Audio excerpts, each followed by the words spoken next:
Salut Nico, est-ce que tu pourrais nous dire un peu où tu en es dans ta carrière actuellement? Ça fait longtemps que je fais de la musique. J'ai sorti un premier EP en 2014, autoproduit, complètement autoproduit. J'ai ensuite sorti un deuxième EP ici en 2020, plus aguerri, même au niveau de la médiatisation. Et là, je prépare un premier album pour 2021.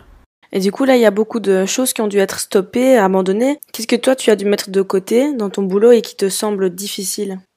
Là, j'ai en tête trois choses. Du coup, les concerts premièrement, l'enregistrement d'un clip, la production de mon album. Et est-ce que du coup tu trouves des alternatives avec tout ce qui est annulé, reporté? Mais il n'y a pas vraiment d'alternative en fait. C'est plutôt remplacer ça par des concerts confinés, des vidéos sur le net, sur les réseaux, des directs live et voilà. La réelle alternative, je pense, c'est d'être plus présent sur les réseaux. Mais être plus présent sur les réseaux, ça ne te ramène pas forcément de l'argent. Est-ce que tu reçois des aides quelconques au point de vue financier?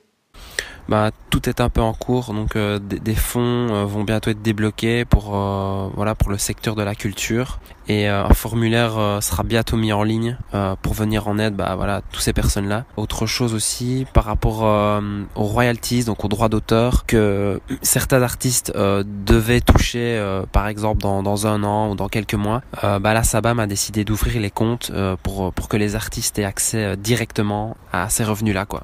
Et du coup avec ces fonds qui se débloquent, etc., on pense quand même aux artistes selon toi? Tu te sens considéré dans toute cette situation?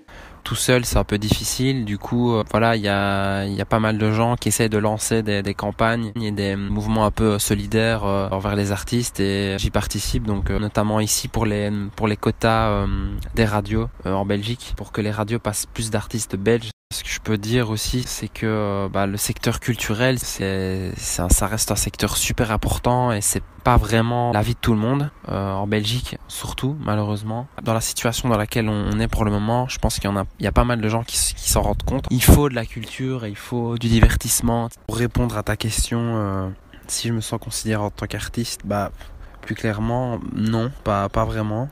Mais je sais quand même qu'autour de moi, on en parle et que y a quand même des gens qui se battent pour le droit des artistes et qui se battent pour la situation dans laquelle on est. Je sais qu'il y a des gens qui essayent de faire bouger les choses. Ok, et puis finalement, comment est-ce que tu perçois l'avenir post-confinement? Est-ce que tu vas devoir travailler et produire 2 fois plus pour ton public?